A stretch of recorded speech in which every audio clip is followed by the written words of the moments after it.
Good evening, everyone, and thank you so much for joining us here at the Hillside Club. My name is Arlene Baxter. I'm the Vice President here, and it's my pleasure to be joined this evening for our presentation on plastic and the pandemic with Martin Bourque, Executive Director of the Ecology Center. Martin and I were fortunate enough to collaborate exactly a year ago, the first Monday of July in 2019, when we did a presentation on the plastic crisis. It was a broader topic, and it was a different year. That night, we filled this hall more than capacity, talking about various aspects of the plastic crisis. Martin and his staff were here giving examples of what was recyclable and what wasn't. And we were inspired particularly by two things. One is the same as this year, which is we are part of the Plastic Free July Challenge, a challenge to people all over the world to reduce their use, especially of single-use plastic. But what has changed is this year, of course, we are here in an empty hall, just with our videographer, our wonderful president and manager, but no one else, and Martin and I are socially distanced. And we are addressing the other major thing that has changed in the world, notably the pandemic. That is the primary topic for this evening. I just want to mention a little bit of context and content. Of course, the topic of plastics is very, very broad.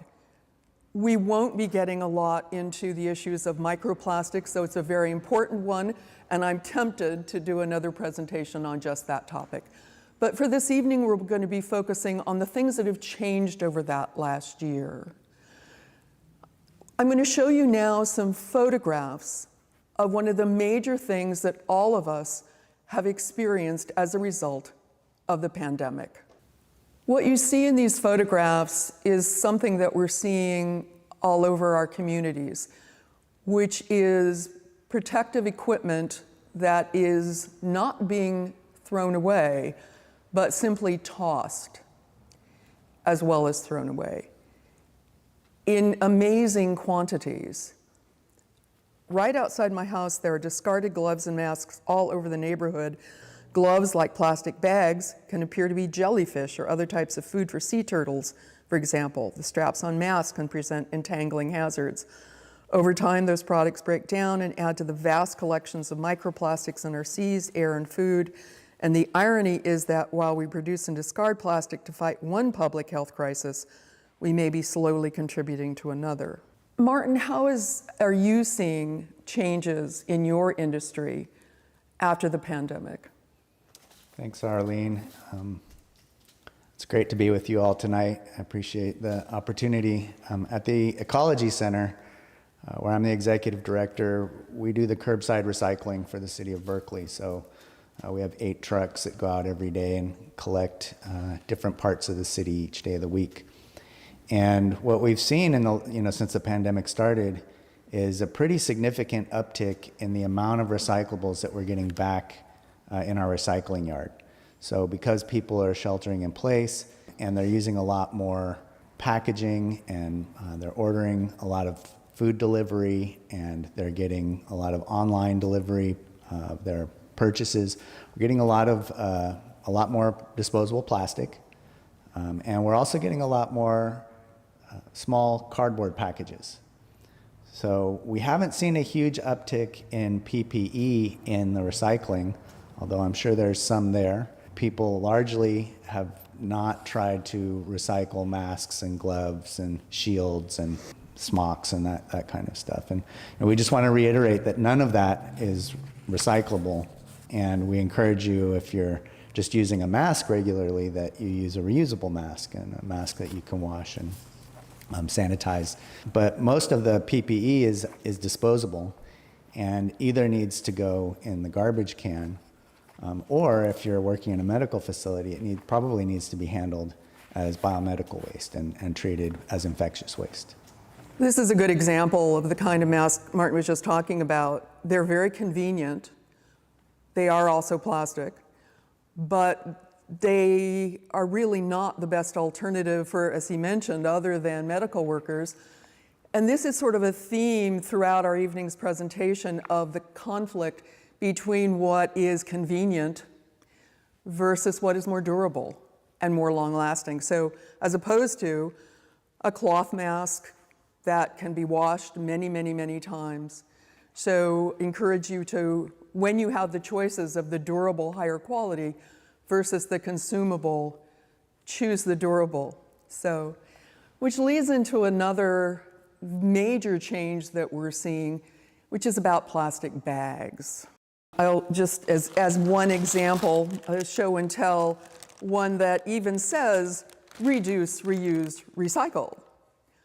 But then in the small print, it says, please return to a participating store for recycling. This could be used 125 times. Martin, do you want to talk about bags like this, which are a little firmer, as well as the resurgence of the lighter weight single-use bags? So just maybe by way of background, I should remind everyone that up until 2014, those bags, the single-use disposable super lightweight bags, were commonplace throughout the state. Hundreds of millions of them were used on an annual basis. They were clogging our storm drains. They were a huge problem for recycling because they gummed up all of our equipment. And they were largely going unrecycled, and so being dispersed into the environment and into our landfills. Many cities and counties had, starting with the leadership of San Francisco in 2009, banned those bags. 2009, we also piloted bag reduction strategy at our farmers markets here in Berkeley. And so we banned those plastic bags, the plastic carryout bags, and we put a charge on compostable or recyclable bags, just to see how that would work in our farmers markets. And we used that strategy then to get a similar ordinance passed at the county level that Stop Waste, our waste management authority, took the lead on. Amazing work that they did.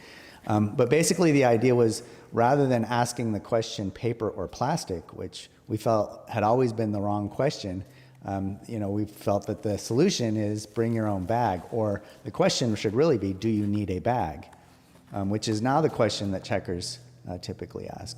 And so it really hasn't been that long that those bags have been out of circulation in California. In 2014, enough cities had adopted their own bag, or counties had adopted their own bag reduction ordinances, and the state legislature passed a ban on single-use plastics bags, carry-out bags, and a 10-cent charge on the disposable paper bags, and required minimum recycled content in those. Now, that's where these that's where the bags that Arlene was just showing you. In that law, it allowed for a durable, reusable plastic bag. And it's a thicker bag, and it has to be engineered to be designed to be used at least 120 times. So that language is actually on every one of those bags, or by law should be. But good luck getting 120 uses out of those bags. Occasionally, inadvertently, I end up with one of them, and I maybe get 10 uses out of them, and they are more durable than the old ones. But eventually, they're going to end up in the landfill, and that's not really the circular economy that we're after. With the pandemic, the governor issued a stay on that law. So the law had two elements. It had a ban on the single-use disposable plastic bags, and it had a charge on the reusable bags. And so both of those things were temporarily suspended at the state level. And then many counties have sort of doubled down on that and included that in their orders around their safety protocols. And the reason for that largely was that they didn't want people bringing their own bags that might have the COVID virus on them into the supermarket, and to have workers, baggers and checkers handling them. There is not a lot of science that shows that contact surface contamination is actually a real vector for transmission of the disease.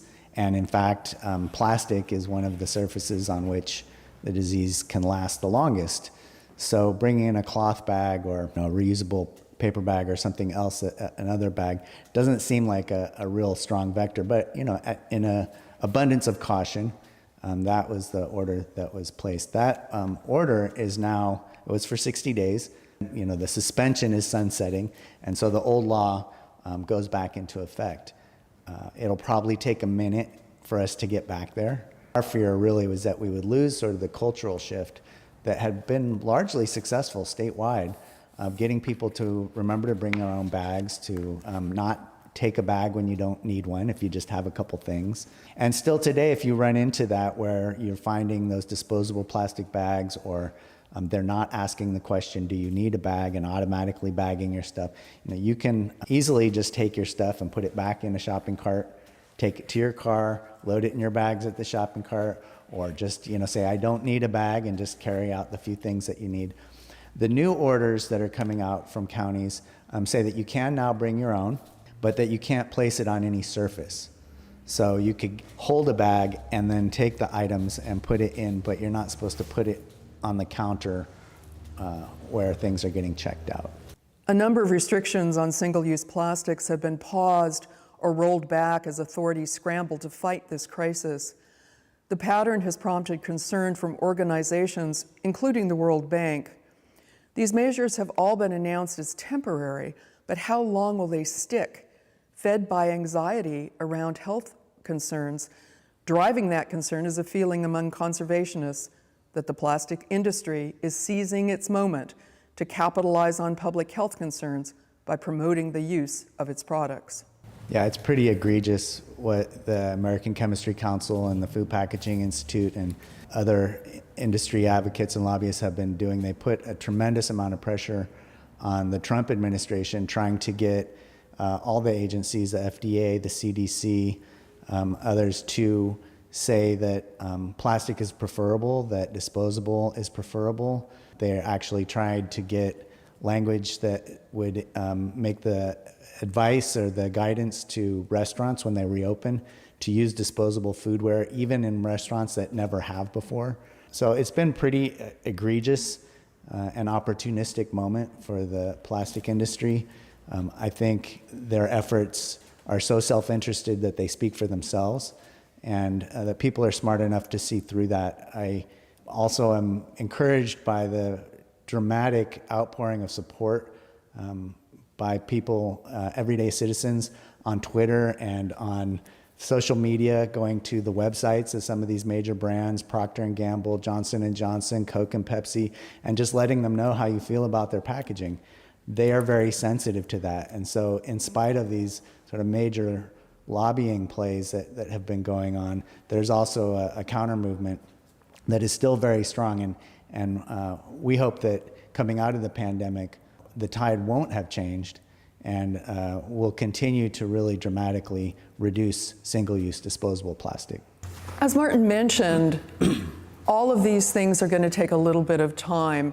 We've been living under new regulations to a degree that is unusual in our lifetimes and changing so quickly. I'll just, as another sort of show and tell, thinking about bags that can be reused and bringing in our own. This is a canvas bag. I just happen to think it's a lovely cause and a lovely graphic as well. But reminding too that our own carry bags can be washed and should be washed. It was a reminder to me that many different forms can be put in the laundry, can be sanitized, but for your own safety as well as others, do wash them occasionally. About that question that we hoped we wouldn't ever be asked again, paper or plastic, where the real answer should be, I don't need a bag. Neither is the right answer. So since this all started, I too have been just asking people, please put my groceries back in the cart, and I'll take them back, load them up in my car in my own bags. But it's another example of where we have to be mindful. We have to be aggressive consumers. And before the checkers start putting things into the bags, say, no, no, I don't need that.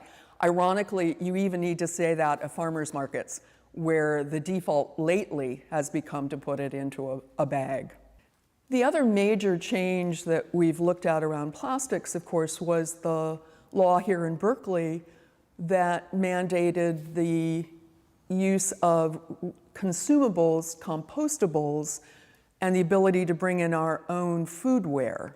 And this might be a good time to listen to an interview that I conducted just a few days ago with my city council person, the city council person for a large part of North Berkeley here in California, Sophie Hahn. Thank you so much, Sophie Hahn, for joining me in this conversation about plastic and the pandemic. Not only are you my own city council person for District 5, so a natural person to reach out to, but also you were so instrumental in the development of the ban on single-use plastics for Berkeley, along with our guest, Martin Bourque. So I wonder if you can give me and our viewers a little bit of background about that and where we are now with that ordinance in light of our current world. Well, thank you so much, Arlene, and it's wonderful that you're doing this little series, and I'm glad that we're able to focus on some of the issues that continue to be of importance to the city of Berkeley, even in light of the COVID crisis, and I would call it the Black Lives Matter opportunity, because I view that as a great opportunity for us to make some very overdue strides forward in terms of racial justice. But the environmental crisis is still with us. It has not left. That includes climate change and, of course, zero waste and plastics, which remain and may be increasing as a problem for our environment. So we're going to have to handle more than one crisis at once. So there was the ban on single-use plastics went into effect legally January 1st. But wasn't going to be fully implemented, not enforced for a year. So yes, it's a little bit complicated because the single-use foodware and litter reduction ordinance, it's phased in 3 phases. The first phase was in March of 2019 when it was first passed. The second phase went effective January 1st of 2020. And there is an additional phase that goes into effect July 1, 2020. Not only was it phased, but for each phase, enforcement is 1 year after it's phased in. So the whole idea behind this ordinance was for us to work in partnership with our food sector and move towards the elimination of throwaway plastics and ultimately of all throwaway foodware over time, working together. So it's not something that was intended to come down in a very hard and difficult to manage way for our restaurants and for our food service. It's a couple year partnership for us all to get there. So of course, the timing of this is such that it very much is intertwined with our management of the COVID crisis. So some elements of this are in effect, but were not yet being enforced already when COVID came.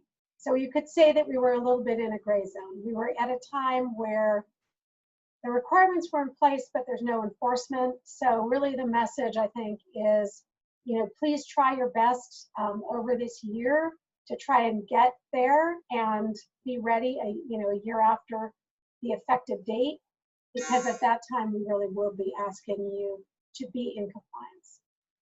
you mentioned that you'd seen various degrees of compliance and different reactions among restaurants. Maybe you could share that with our viewers. Yes, well, first of all, I just want to say that our restaurant and all of our retail are struggling right now. It's been a terrible, terrible blow, and they have been heroic, but it's very complicated. We are all very appreciative of those that have been able to be open for takeout.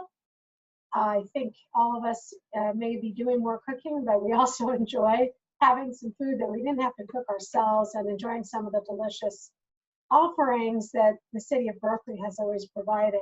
With the to-go, I have seen actually quite good compliance. Not perfect, but very good compliance with the requirement that all to-go foodware be compostable or reusable. A couple of places where I've been ordering from, maybe 5 or 6 different places, have been providing virtually everything in compostable containers. One of the places I frequent is using a durable plastical reusable bowls, which I'm not loving, but they do comply. And then I have had a couple of times when the utensils and things were thrown into the bag without being asked, but they were compostable. It's not exactly to the letter, but I see a lot of compliance. I am delighted.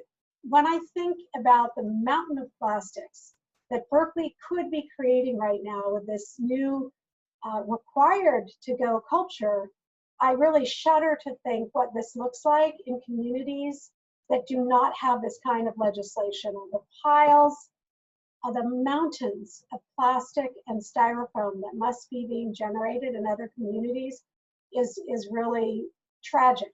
So I think we had this just in time. I don't see a lot of non-compliance, just a little tiny bit here and there at the edges. So all things considered, with the struggles that our businesses are having in our restaurants, I really would applaud Berkeley restaurants for the high level of compliance that they're showing even in these difficult times. And do you think there is political wherewithal, community will to make this ordinance really enforceable in the year to come or years to come? I do. I mean, I have a very full inbox. Since COVID, it's been fuller than ever. And people raise all kinds of concerns, and there's a lot of stress and upset in the community, a lot of fear. And the plastic bags and the plastic foodware is something, a topic that I have received a decent amount of email about. Most of it has been people unhappy or alarmed, for example, plastic bags in some of the supermarkets and things, and also reusable shopping bags and things. But I think that's going to turn around now. The state and Alameda County have recently provided very, very clear guidance that you can use your reusable bags. You cannot store employees to touch them. You would have to use them yourself. But they are very clearly allowed, and so hopefully we'll see over the next week or two, we'll see that coming back. It takes a couple weeks after a rule changes for the information to filter into the community and into our business community. But I think that we are going to see that definitively change, and the new habits will come back into place. Well, let's hope that your optimism is well-founded. I certainly, truly hope it is. Have been taking my groceries and just putting them back into the grocery basket, and then taking that outside and putting the groceries in my own backpack if I'm walking, or into bags in the back of my car if I drove to the market. So there have been ways to get around it all along. We would not have had the overwhelming support for the legislation in the first place, not only from our customers, but from our business sector, if it wasn't something that was very much in sync with Berkeley's values. Right. And people have a lot to adjust to right now. I applaud the community. I think people have done an amazing job sheltering in place, very high adherence to the use of masks. We have very low transmission rates in Berkeley. We have very low infection rates. We should be incredibly proud of the work that this community has done, not just government. And I do applaud the efforts of the city, because I think our health officer and our city employees have done just an outstanding job keeping us safe, but also all members of the community who have really had goodwill and done very difficult things, sheltering in place, risking their businesses, risking their livelihoods for the benefit of all. So we are a very rule-bound, compliant city, certainly as compared to other places in the United States. I have no doubt that we will get back into our very good habits around use of reusables and plastics, and that once things have stabilized a little bit, people will be able to lay on the additional elements of the new ordinance as well. We're going to get there. Right. I have a lot of faith in the people. Thank you for that faith, and also thank you for your leadership, Sophie. Very much appreciated. Thank you for joining us. Thank you, and thank you for your continued interest in this topic and for bringing it to the forefront. it is something we need to focus on. The imperative to reduce our footprint, our environmental footprint and our energy footprint remains. We're so lucky to have a council member who's so knowledgeable and passionate about this issue and who's really shown such leadership on it. We started working on that campaign to reduce single-use disposable foodware in 2016, and Councilmember Hahn was an incredible partner in that, really took the leadership on it, made sure that we consulted deeply with the community and with businesses on what would work for them, and came out with an ordinance that is a model ordinance for the nation and really the world. The first ordinance of its kind that really focuses on reducing disposable foodware as opposed to just switching from, styrofoam to a recyclable, quote unquote, plastic or a compostable. It's really, the whole thing is designed ultimately to reduce the total amount of disposable foodware that we're using. And that's really the direction that we need to go for all of these things, whether it's plastic bags or foodware or all the other kinds of disposable packaging that we get. And currently the industry really wants us to believe that all of that stuff is recyclable. And this ordinance and our state law and the polystyrene bans and others are really sort of the first powerful wedge that we've gotten to be able to counter that argument that, number one, the stuff's all recyclable, and number two, that there aren't viable solutions out there that in many cases are just inconvenient or are more cost effective. Actually, Martin, this might be a good time to remind people about the situation that really inspired us to do our presentation last year, which was the lack of knowledge about what was recyclable and what was not, specifically about plastics. So there was a wonderful film that a year ago was just about in the finishing stages called The Story of Plastic. And I'd like to show you a clip there. It actually features Martin and our local recycling center, and it will just give you a visual, visceral sense of this problem. Plastics are treated as a product that miraculously appears from nowhere, and it goes to nowhere. It starts when the oil and the gas leave the wellhead, and it keeps on being a problem at every stage along the way. Why is it that we're seeing so much more plastics entering the environment? This is the story of plastics.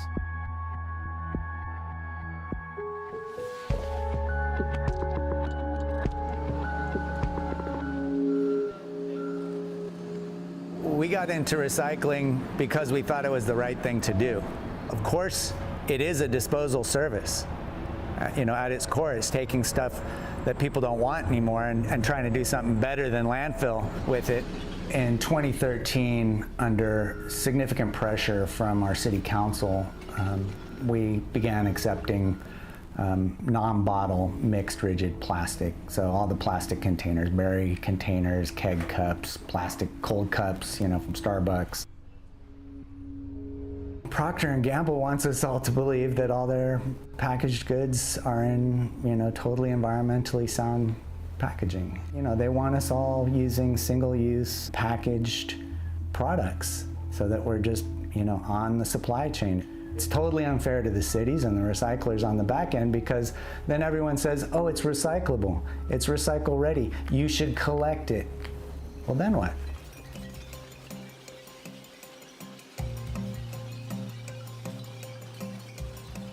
The United States was shipping over 50% of its plastics and its papers to China. The situation was very similar in Europe. We were just shipping it all to China. China will deal with it. And we built up these big recycling programs, and everything was about recycle. Recycle, recycle, recycle is the solution to everything, because we had China there. So China's just said, you know what? We're sick of being a dumping ground, and we don't want this stuff introduced into our country.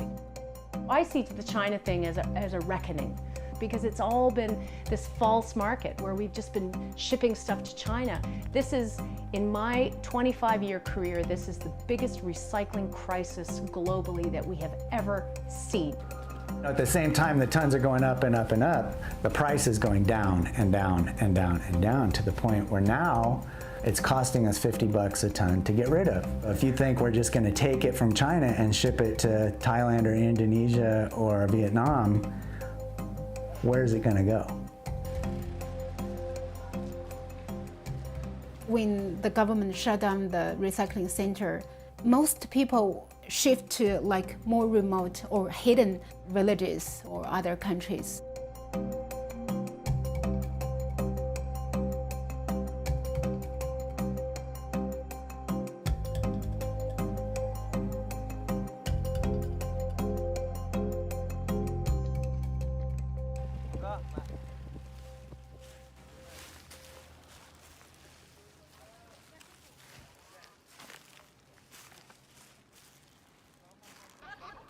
From US.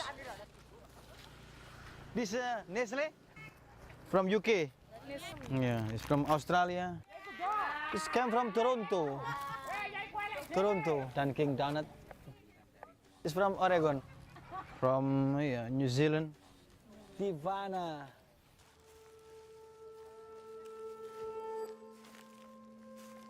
Ya awalnya kita memang merasa plastik ini sesuatu yang bagus ya.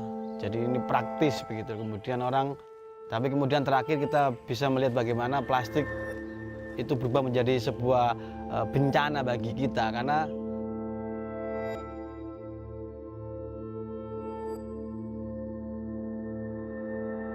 The Story of Plastic is an amazing film. I hope everyone gets to see it in its full length. It's a 90-minute documentary.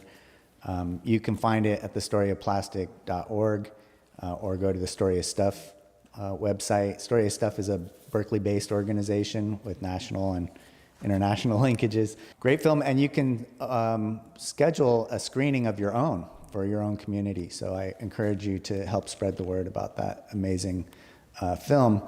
What it shows so well, in my opinion, is that this is a systemic problem, and it's one that's been created by the plastics industry.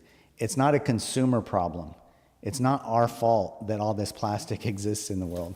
And it's really a fool's errand for us to be trying to keep it all contained or to try and recycle it all. It's really not a viable solution. And for decades, the plastic industry, the American Chemistry Council and others profiled in the film, they spent hundreds of millions of dollars marketing the recyclability of plastics to the American people and really pressed cities around the country, including those right here in the Bay, to collect all plastics. That was the name of one of their marketing campaigns, where they marketed directly to the managers, recycling managers in cities, to get them to collect all the plastic. And their argument was, if you collect it all, then the number one bottles and number two bottles that actually have markets, you'll get more of that. And then the rest of the stuff, eventually there will be a market for it. Well, that hasn't panned out at all. And so now here we are, a decade later, we're collecting all this stuff, or in some cases 2 decades later, we've been collecting all this stuff.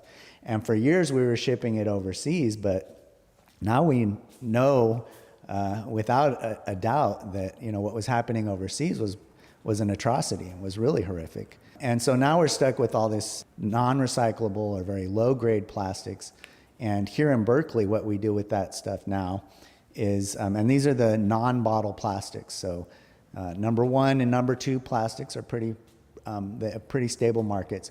But basically everything else that we collect in the program is mixed together and sent to a facility in Southern California. And at that location, they have optical sorters and robots and artificial intelligence at great expense, working 24/7 to separate all this stuff out. And even with all of that high-tech equipment and at a cost of about $75 per ton, they can only capture about half of what we send them for recycling and for marketing. The other half goes to a landfill in Southern California. So here we are spending all the effort at home to separate it, and then back at the recycling yard, we separate it, and then it gets sent to another facility where machines separate it, and then still half of it's going to landfill. So at some point we have to ask ourselves, really look at it and say, is it recyclable? Is this worth including in our program.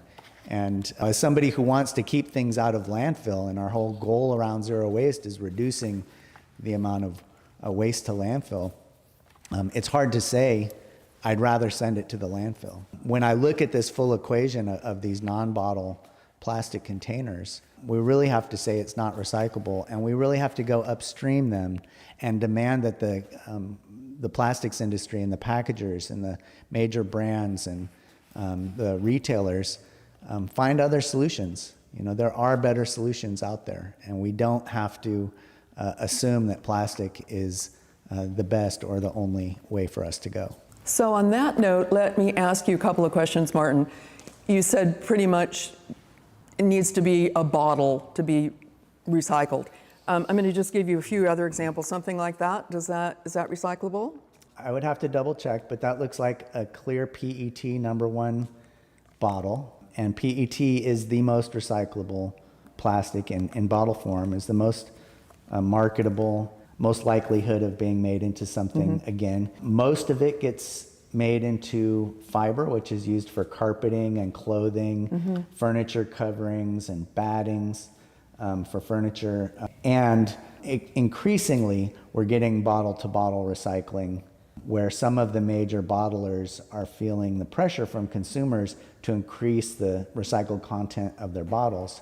And so we're starting to see some food-grade recycled PET now go back into bottle-to-bottle recycling. But most of it gets made into things that will be used for a longer period of time and then eventually go to landfill.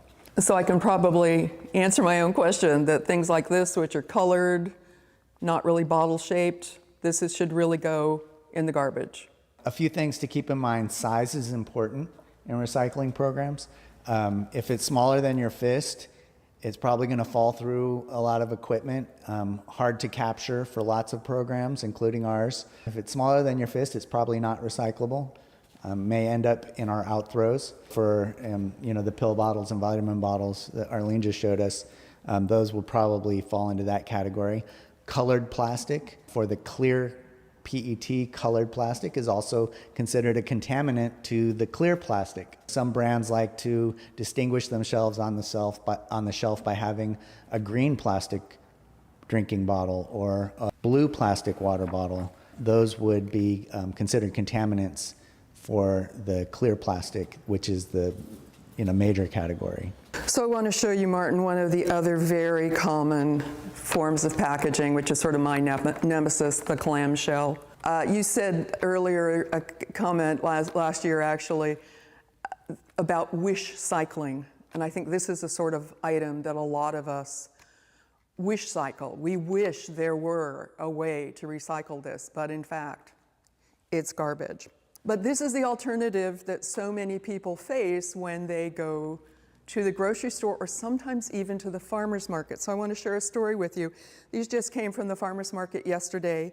This lovely collection of heirloom tomatoes in a nicely compostable container. I had that choice, or I could have gotten ones even at the farmer's market in a clamshell. But the worst was the strawberries, because my plastic-free July last year was to not buy strawberries in anything that was plastic. That is a challenge, truly. Now, there are a couple of kinds of plastic. There are these, which a lot of berries come in, but at least I can take those back cleaned to farmers. This a better alternative, which is cardboard. But this Sunday, in fact, had the choice of going to my normal strawberry vendor. I go there almost every Sunday, and I buy a 3-pack of strawberries. And this time, they were in clamshells, and I said, "Sir, why is this?"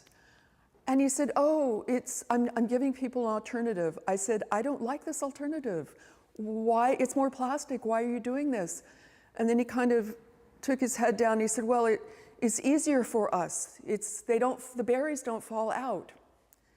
And last year I learned the other thing, which is the open baskets at some markets before the pandemic. People were helping themselves. Monterey Market described 30% of their strawberries disappearing as people took samples. So our bad behavior has created a bad practice on the part of growers. So much better to buy them in cardboard that can be composted. They're open, they're beautiful, you get to see them, not behind plastic. One of the other changes that I made in my own routine was about wipes. Over the world, there are millions of wipe products, facial wipes, baby wipes, butt wipes, you name it, that unfortunately land in landfill, and they are mostly plastic unless it specifically says 100% plant-based. Don't buy it. That was one of my plastic-free July choices that I encourage you just to consider. So again, kind of audit your lives to just analyze how much plastic is there and how much you might be able to do without. One of the other changes I'll just mention that I made from last year, I looked at the pictures of our event and I was wearing an outfit I really love, locally sourced, but it was synthetic, and now we're learning more about that. So I made a choice today to wear a simple 100% organic cotton top and a scarf that is repurposed from fabric. So whenever you can follow those R's, refusing plastic, recycle, reuse, repurpose, and try to have a life cycle of products that is round as opposed to something you buy and dispose of quickly. It's better for you, it's better for our planet. But let me take a moment now just to give another form of context. We're here at the club at a time when most people are sheltering in place as a result of this pandemic. Over 125,000 souls have been lost just in these United States, over 500,000 worldwide. So we recognize that reducing our use of plastic, especially single-use plastic, may not be everyone's highest priority. And certainly the health and safety of our community must be that. But if you have the emotional and the financial resources to make choices, we want to encourage you to do that. So let me just share with you my plastic-free basket of plastic-free goodies. These are alternatives that you can make. And I would urge each of you, as part of the Plastic-Free July Challenge, to consider things that you use in a normal part of your life and see if there are alternatives that are less plastic intense. So, for example, this is a little bit different. These are reusable paper towels. They're not really paper, they're bamboo. And they can be used many, many times. This is more in the line of if it's more durable, if it's higher quality, if you can use things multiple times, encourage you to do that. This is a product that, in fact, I got at the Ecology Center. And I want to encourage you to use the Ecology Center store, especially when it is reopened. These are bags that you can take with you to markets, farmers markets, now that we're allowed to, that are breathable. I have a whole collection in various shapes and sizes. It also make a lovely present. One of my favorite plastic alternatives are beeswax wraps. Numerous brands. This is one that I've used many, many, many times. It shapes with the warmth of your hand. Super for wrapping bread, cheeses, meats, washable. Many, many times you can use it. This is what it looks like fresh, and then it becomes malleable over time. A really wonderful alternative to plastic wrap. So in the kitchen, that is where you're going to find a lot of plastic alternatives. A main overriding concept that I want to share with you, though, is going back to soap. Since this pandemic, soap has certainly become our friend. This is actually my shampoo. And I try to use soap in bar form, I do have it in here, in whenever I can. It's also pretty. I use bar soap for laundry, for shampoo, for conditioner, and for doing dishes. Whenever you buy a bottle, mostly a plastic bottle, and it's a liquid cleanser, you are buying very expensive water, and it has to be transported, and it's heavy. So just think about revising your thinking a little bit in terms of drier products and packaged in something that's compostable. There are lots of alternatives. If you think about beauty products, personal care products, every toothbrush that was plastic, and almost all of them are, that you've ever used in your lifetime, and the toothpaste tube is still on this planet. They simply don't biodegrade, ever. They go in landfill, and they are there way past our lifetime. There are alternatives. This is one, mint toothpaste. It comes with a little scoop. It is coconut oil based with peppermint oil. I like it a lot. Actually, my favorite form of toothpaste, this is actually just a little paper bag of small pellets. Looks like a little pill, smaller than an Altoid, less strong than an Altoid. And these are wonderful for toothpaste. And then I use a toothbrush that I bought at the Ecology Center that is made of bamboo with charcoal bristles. So the main message is, wherever you can, look for plastic alternatives, and I think you'll be surprised that there are lots. I just watched a TED Talk, a woman in Britain who almost single-handedly changed the industry on what they call cotton buds. Most Americans would call them by the brand name of Q-tip. But she found millions of plastic sticks that came from cotton buds along the shores in Great Britain, and went on a major campaign, and over several years, starting in 2007, they banned plastic sticks on cotton buds. The sort of thing, whenever you're looking for a new product, try to buy the one that is not plastic if possible. Another alternative, again, brand label, Band-Aid, plasters, bandages, they can be fabric as opposed to plastic. The choice is yours. Also the packaging. This is an old package I've kept on, it's metal. It'll last a long time and is reusable. So just urge you to think in that way as you sort of audit your lives, of how you can make smart choices, and also make smart choices about where you purchase products.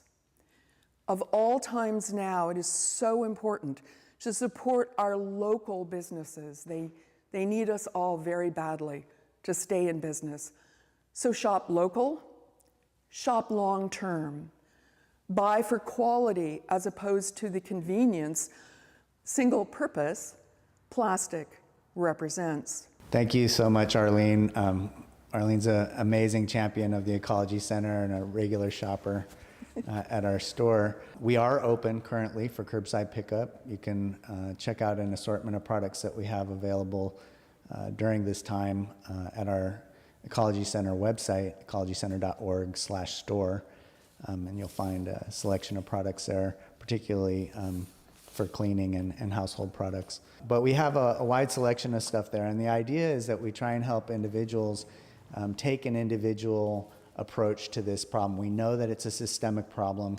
We know that it's driven by the fossil fuel industry and by the the American Chemistry Council and the plastics industry. But there are individual things that we can do, and voting with our pocketbook and through the purchasing decisions that we make does have an impact. During Plastic Free July, the goal ultimately is that you would go 100% plastic free for a whole month. And we know that that is a big ask and a very difficult thing to achieve in this day and age. But what I like to do, and what I recommend that my friends and colleagues do, and what I'm asking you to do, is pick one thing that you feel you could make a change in your life or in your family's life around your practices, and something that you could stick with for the whole month and hopefully be able to carry on beyond that. So if you buy a lot of bottled water, a very easy transition is to a reusable drinking water bottle. Our available brought widely, and they pay for themselves pretty quickly. When you do the math, it turns out we often pay more for bottled water than we do for gasoline. And the quality of it is not necessarily any better. In fact, here in the East Bay, we have some of the best water in the world. It comes straight from the Sierras, and it's delicious, and it's cheap. So why should we waste our money on something that's been bottled elsewhere? We don't even know the quality of it. So just pick one thing that you could do. If there's a product in our store that can help you do that, great. It may be something else that's very simple, like, okay, I really am just going to use my reusable bags, or I am going to stop buying so much produce in the clamshells that Arlene was pointing out, those plastic containers. And just briefly, the reason those containers are problematic, they're made out of the same plastic, PET, as the drinking bottles are, but they're made in a different way. So the chemical additives that are put into them, mixed into them, are not compatible with bottles. And so bottles are made through a process called blow molding, where they blow up the plastic and heat it. And those clamshells are made through thermoforms, which are basically pressed and heated at the same time. And you need different chemical properties to do that. The additives in the clamshells make them hard to recycle. So there aren't good markets for those thermoform clamshells. And those are one of the things that we ship down to Southern California for sorting, and are problematic materials. So, pick one thing that you could do and try it out for the month of July. As Martin mentioned, just pick one thing. As I had said, my one thing last year was strawberries, and I have stayed pretty true to that. Sometimes even I slip. But ask yourself the question as you look at a product that's in plastic, is there an alternative? And if there isn't, do I really need it this week? Maybe next week there will be an alternative that is open packaged, or I can go somewhere else. Now, we all recognize that right now there are many people who are of necessity getting groceries delivered, and that has really added, frankly, more packaging and fewer alternatives. And we recognize, again, health and safety must come first. But when you can, and long-term, if you can build this into your life.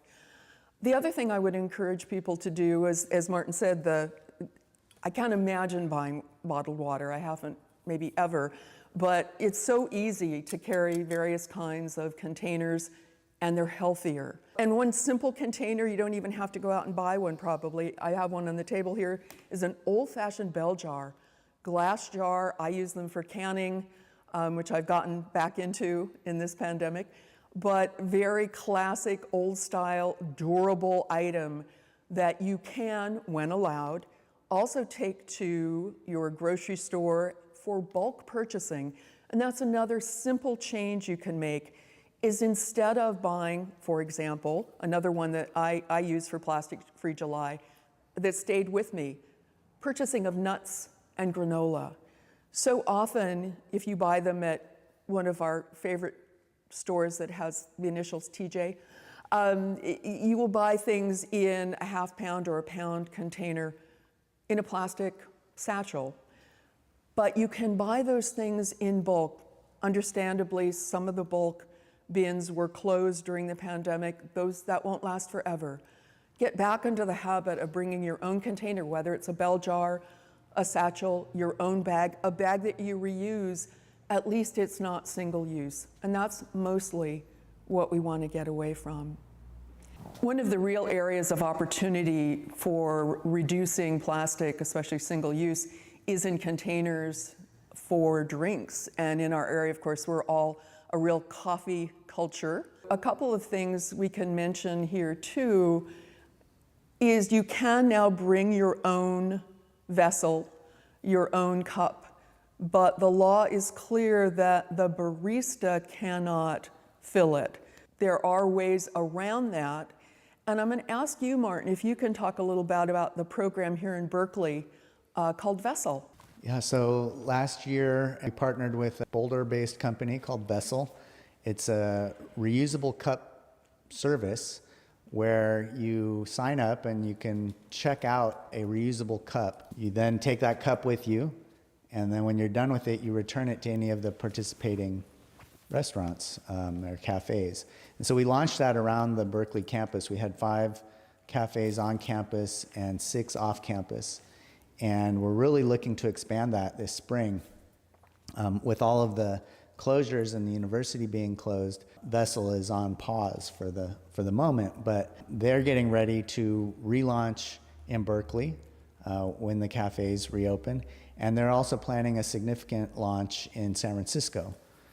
So it's a pretty exciting sort of test program to see if customers will use it, to work through some of the issues. Is the cup in front of the counter or behind the counter?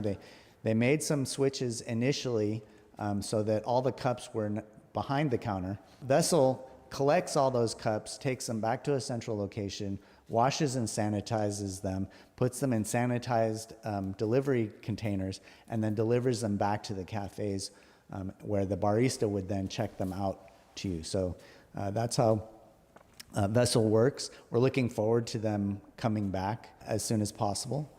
With regards to reusable cups, the new language in Berkeley's order and in many of the counties around us is that you can bring your own container, you can bring your own cup, you can't put it on any surface. So we've seen some leadership from this in other countries. Australia has a program where you hold the cup and the barista pours coffee for you. That's pretty straightforward for black coffee, but maybe a little more complicated for a complex espresso drink. But you can also use them at a fountain drink, which, for cold beverages. And that's actually where 2/3 of the cups in the country get used, disposable cups in the country get used, are those waxed paper soda cups that are used at the self-service fountains. And you can use a reusable cup for cold service as well as for hot. Berkeley's ordinance that was passed in 2019 requires a 25-cent charge on all disposable cups, hot and cold, paper or plastic. All the cups should be compostable. And while we really want to support the small businesses as they reopen, and we know this is not their top priority, they have a lot on their minds right now, gentle encouragement and support from the customer base, reminding them that these should be compostable, is certainly appropriate. Again, we don't want to come at them really hard because they're dealing with so many things. But as Sophie's mentioned, we feel over the course of time, we will get much higher compliance and agreement with that. Many of our businesses are already doing amazing things and coming up with great innovation on how to reduce disposables even in this difficult time. Anna asks, is silicone better to buy and use than plastic? So I just want to show you, I'm assuming she's talking about something like this. If you can see, there we go. So stasher bags were actually originally a locally produced product and were originally available. They're a thick, they're a lovely product. They're good for, especially for, say, freezing. But Martin, I'll let you address the reason that things a little bit have changed. Thanks everybody for hanging with us tonight. On the stasher bags, Stasher is a woman-owned business that started here in the East Bay, B Corporation, really looking for an alternative for Ziploc bags and trying to solve the disposable single-use bag issue. And they came up with a great solution. It's a silicone Ziploc bag. Our understanding is they recently were purchased by Johnson & Johnson. And while they maintain, business control of their brand and line, they now have the distribution of major consumer packaged goods company behind them. So you can find them now at Target and other major retailers, and they've got distribution around the country. We love the small, local, women-owned, a lot of women innovators in this business space right now. In fact, most of the reusable and zero-waste products that I see coming out are being created by young women innovating in this space. Is very exciting. But when they get picked up by a major brand or conglomerate like Johnson & Johnson, the reach is going to be so much greater. And so you kind of balance this local, privately owned small versus, really reaching scale. And so we chose not to continue to carry them at the Ecology Center. That's just, we don't carry Johnson & Johnson brands of a lot of reasons, but their corporate structure, their toxic footprint, lots of things. Right. And all the other plastic they produce. But we think it's great that they're, the stasher bag is now available much more broadly. We have a lot of other interesting solutions like stasher at home. I mean, at our store, I would say from like, which is better, plastic or silicone? From a health perspective, we always turn to Environmental Working Group. They have great, they do a lot of testing, and we really trust them in their science. They find that their studies are that most of the plastics we use release different kinds of toxins, and they're additives that are put into the plastic to make them flexible or to make them rigid or to make them be able to take certain forms. Those plastics do leach out into the water or into your food. And so just on that front, the silicone at this point, what we hear from Environmental Working Group is that silicone's a better alternative. They still don't recommend microwaving in it and heating your food in it. But they haven't also said, here's the problem with that. So it's more of kind of the cautionary side. Just from a health perspective, I personally feel much safer with silicone as a food contact surface than any of the plastics that you might get from packaged food. And of course, the ultimate answer to the question about buying a package, something to store things in, the right answer may be the thing you already own. For example, these jars like this with a really super lid on them, you could just replace the seal. Those are terrific. Or just the old-fashioned bell jar that is so useful for so many things, including, as I mentioned earlier, taking things to the grocery store to fill up with bulk. So if you don't have to buy a new container, that's probably the best answer still. There's some really exciting stuff in that space. When you take a container to the bulk section, you have to weigh it, get an initial weight, then you fill it with whatever you're going to fill it with, then you get a second weight, and then they take the difference. There's a tare weight and the second weight, and they take the difference, and then they charge you, by the pound for that. There's now some cool products coming out, jars that have the tare weight on them. Oh, great. So they're pre-weighed. That's kind of cool. That's nice. And they're starting to develop ones that have barcodes on them so that they can integrate with the point of sale. So you don't have to go through that whole first weighing. They could just know what the weight of that jar is. So some exciting developments in that kind of bulk purchasing space. Second question is from Claire, who asked, how to remember not to buy plastic, and she put that in all in caps. I am so used to it. I sometimes pick up salad greens in a plastic clamshell because that's the way that the store sells it. I get home and ask myself, why I thought I needed so many greens badly enough to use that big plastic shell. Help! I know I'm not alone. Claire, you are absolutely not alone. And I want to share with you my plastic-free July commit from about 3 or 4 years ago, when I suddenly realized my husband and I both like yogurt, and I was buying about every week one of these tubs. And even though I washed it out and I reused it for leftovers or storing other things, I think this has got nuts in it right now. How many of these tubs can a couple use? I mean, over the course of a year, we were getting, mountains of these things. And finally, it dawned on me, this is crazy. I used to make my own yogurt. Why don't I do that? So it prompted two things. One is I now always buy milk in glass. It's wonderful milk. If you have the option, I realize not everyone does, but this is Strauss Family Creamery. It is pasteurized. It is not homogenized, which means you get the cream at the top, which is really, really yummy. And then, I make yogurt out of one of these every week. I do it in a very, very low-tech way. So I have one of these, which is water, and I have one of these, which is the milk and a little bit of yogurt from the last week. There's, people say, oh, do you have a yogurt machine? No, what I have is a really old-fashioned thermos jug here. I wrap my bottles, hot water, the hot yogurt in a couple of towels. I used to put the towels over my old Wedgwood stove. if you have a pilot light, or even just little electric heating pad. Very low tech. It's very simple. Yogurt's extremely forgiving. So I think the message to Claire is this: to be mindful. We ask in the presentation that question about paper or plastic. I'd urge you to ask another question and just keep it with you, especially during the month of July. Plastic or planet? And if you just keep that question front of mind, when you're searching through the store, when you're looking for products that, especially ones that you might use every week, every month, those are the ones that will make a difference if you swap them out. So if we look at the next slide, just a quick summary of some of those choices that are there to be made. Reusing things whenever you can, repurposing things, using concentrates in dry form rather than liquid form, bulk when you're allowed to.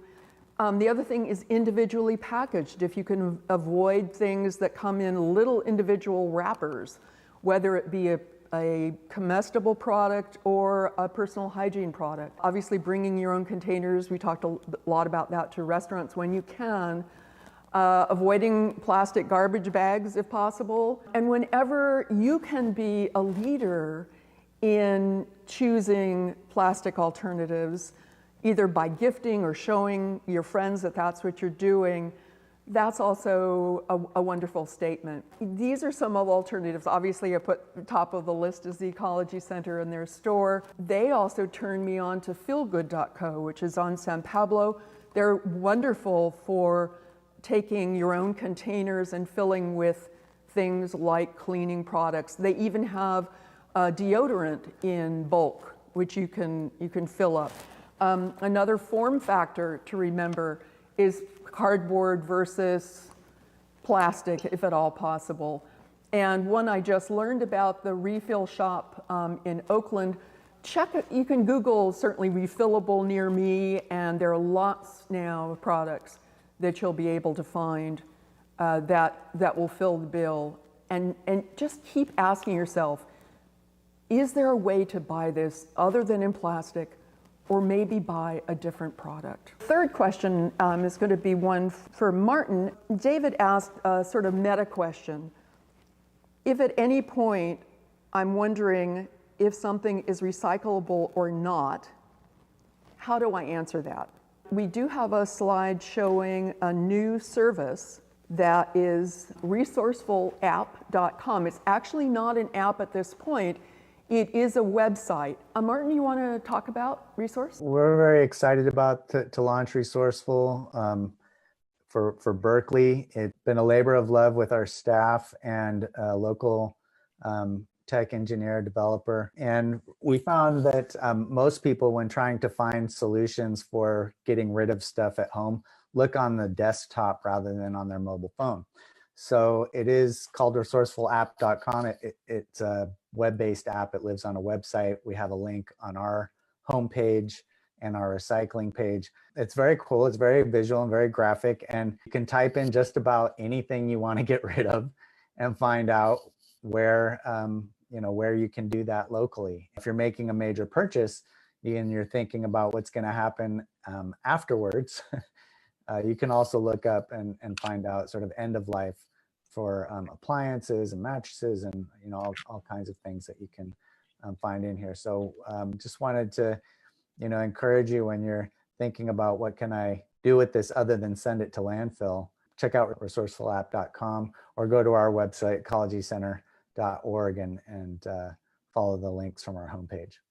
And I noticed beyond the one for Berkeley, there's one also for Oakland and for San Francisco. Yeah, not as in depth as the Berkeley one, because our staff amazingly went through hundreds of items. And so we have a lot more depth for Berkeley. Obviously, many of those resources would apply, to the East Bay. They're sort of regional, so it would apply to Oakland as well, I would assume. All righty, thanks so much. So we've gotten several questions in the chat about plastic bags. what happens to them, where do they go after they're left in places like big containers at Safeway, although in fact most of the Safeway stores have stopped doing that during the pandemic, or at Trader Joe's. There is still one Trader Joe's store locally, the Rockridge one, does have a little green shack that continues to accept those plastic bags. People were asking, some have been told they're turned into roads or lumber. Martin, do you want to address, to the best of your knowledge, what does happen to those if they get collected? I think it's helpful for people to understand sort of the behind the magic curtain, like what's really going on. So just the backstory, bag reduction was voluntary. If you sold bags, the law in California was if you sold bags at a major retailer, you had to take them back. So it was a take back program at grocery stores. And, that was okay because it kept it out of the recycling programs at curbside, where it would wrap up in all the machinery and screw everything up. But, they really didn't get that much volume. When it comes back from consumers, a lot of times it has food contamination in it. You've got the clear ones, you've got colored ones, you've got a blue one from the New York Times and a green one from another paper, and your produce bag and your carryout bag and the bag you got from some pharmacy. And so when all those different things are mixed together, it's hard to make anything out of them. Supermarkets, they get a lot of their, large retailers, they get a lot of their product on pallets, wooden pallets with crates or boxes stacked on them. And then that whole thing is wrapped in shrink wrap, not shrink wrap, like saran wrap. And that film is actually pretty highly recyclable. And on the back end, it doesn't get contaminated. It's pretty clean.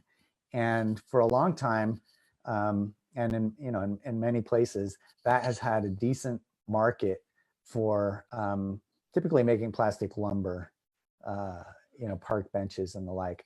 So it's a downcycling strategy. It goes from a short cycle to a longer durable life, and then to landfill. Maybe save some lumber from park benches that might otherwise be cut in the Pacific Northwest or something. When they have enough volume of that stuff, the good, clean wrap that the markets want to buy because it's pretty high grade and it's pretty clean and it's pretty uniform, they can blend in the consumer stuff, upgrade the consumer phase, the post-consumer stuff with their industrial grade scrap and still sell it.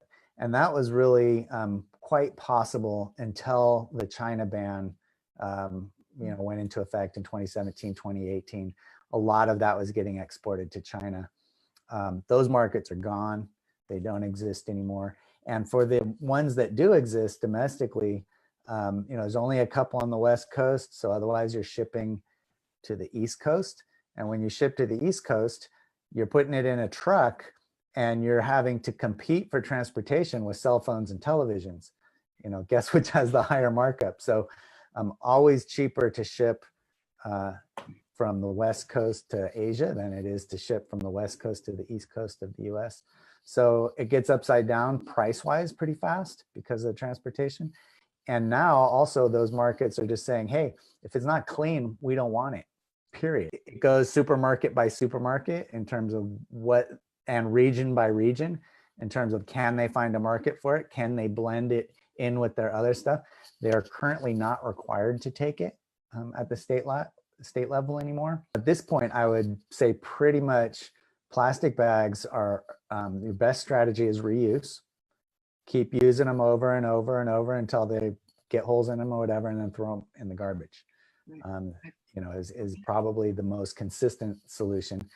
Those markets may come back eventually, but right now and in the foreseeable future, it's super spotty. Joan had a question. We're told that milk cartons can be composted. So I do that rather than buy milk in glass, which is more expensive. Is that true, or should I really be buying milk in glass? Cartons are covered in polypropylene, so it's plastic coated paper. The paper will compost. The plastic becomes what they call in the industry a jellyfish. It becomes this amorphous film, and that gets sorted out, but not before it releases lots of tiny little bits of fragments of microplastic into the compost. So even though the compost program allows you to put it in there, I would encourage you to put cartons in the garbage. The other option is plastic jugs. Milk has a fairly high fat content. Fat attracts some of the chemicals that are in plastic and holds on to them. And so from a health perspective, glass is definitely the safest place to be. We know, Strauss is really the only one doing it that I know of in glass, and it's some amazing milk. It's, local and delicious. And, stays really fresh in those cold glass jars as well. But it is a lot more expensive. So, this is kind of your, the tough choices that we make. I will say in defense, especially when I buy a half gallon of the milk, then I use half of it to make yogurt, and the yogurt I make is actually less expensive than the yogurt I would buy in a glass jar from Saint Benoit or something like that. But the main point, and the reason I really like to make it, is that I know exactly what's in my yogurt. Milk, yogurt, that's it. No sugar, no carrageenan, no guar gum, and all things that I can't pronounce. So it's just yogurt, and it's definitely the healthiest. It's completely organic. There are a couple of last questions that are sort of segue into what I hope will be a next presentation. How do we stop all the plastic manufacturing? Now that's not a question that either Martin or I can answer in a few minutes, but the fact that we're asking it is the important one. My advice to you is to be a friendly advocate for change. And only if we put pressure on manufacturers are they going to change. There are multiple levels at which you can do this at your local businesses.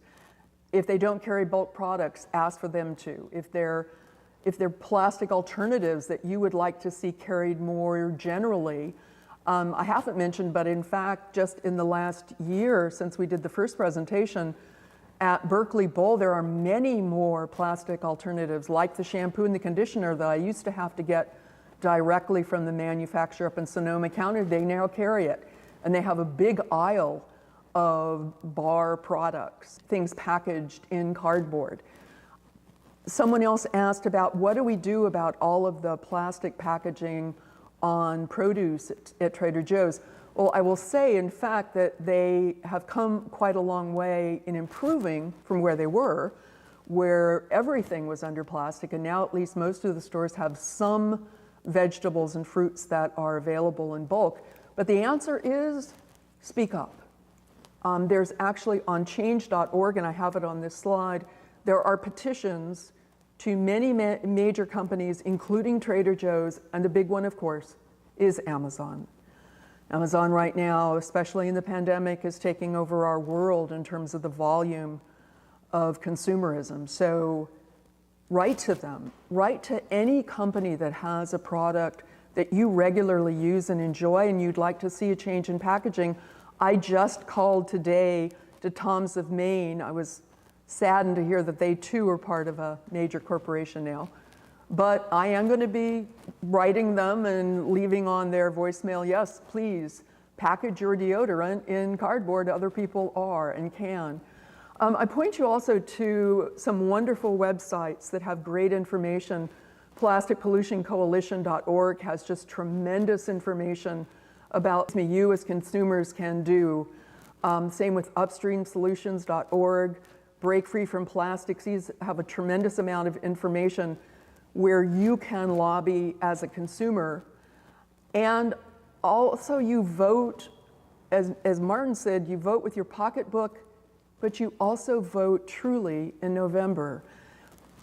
Earth Day this year, which was the 50th anniversary, as it is the 50th anniversary of the Ecology Center this year, their number one recommendation to consumers was to vote. That is the single biggest important thing you can do in support of the environment. Really the concept of recycling, we've thought that recycling would be the approach, but as you said, if your bathtub was overflowing, the first thing you would not do is reach for a mop. You would turn it off, and we've got to turn off the tap of single-use plastics. This is sort of the advanced course If all of you have already really gotten used to buying plastic-free and have audited your lives and want to learn what more you can do or worry about, I highly recommend. It's an 84-page report on plastic and health. This will be something that we will look to include in a final presentation on microplastics. So Martin, would you like any further words before we close out? The consumer revolt and against plastic is in full effect.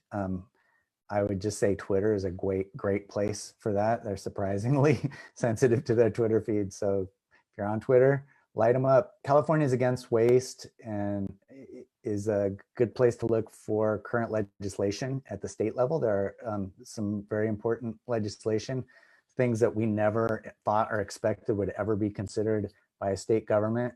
There's also national legislation, the Break Free from Plastic Act, Break Free from Plastic Pollution Act. Amazing piece of legislation includes a national bottle bill, extended producer responsibility, export moratoriums, limits on expansion of the petrochemical industry. It's not going to get anywhere with a Republican Senate, so that's got to change. But the fact that it's even being discussed at the national level is quite amazing, and keeping the pressure on, letting people in Washington know that we care is important. And then there's international stuff going on too.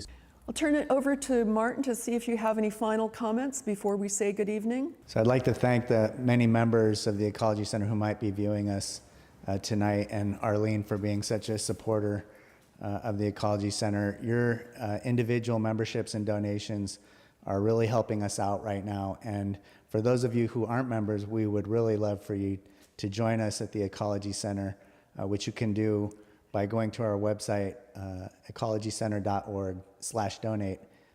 Make a contribution, whatever you can. It's a very difficult time for us and other nonprofits. Our ability to innovate and to continue to speak the truth about things like recycling that you don't hear from other places is largely due to our base of members like you. We are your recycler here in Berkeley, for Berkeley residents, and we think recycling is still really important. Paper, cardboard, cans, bottles, these things are highly recyclable. And so you've been hearing a lot of critique, or you've been hearing a lot of things that recycling is broken or doesn't work, and we want to reassure you that it's still really important to continue to recycle those things. With all the new cardboard that we're using for shipping and online purchasing, we really want to recycle that material rather than chewing up, tropical forests to create cardboard. It's still really very important that you continue to separate your recyclables, keep them clean, and keep them coming. Thank you very much. Thank you, Martin, for all of your great information and inspiration, and for all of the good work that the Ecology Center does. I want to thank the Ecology Center as well as the Bridge Association of Realtors. I am a realtor and also the chair of the Climate Action Committee there, and I thank them for their support and publicity. So I want to thank all of you for joining us this evening for this presentation on plastic and the pandemic.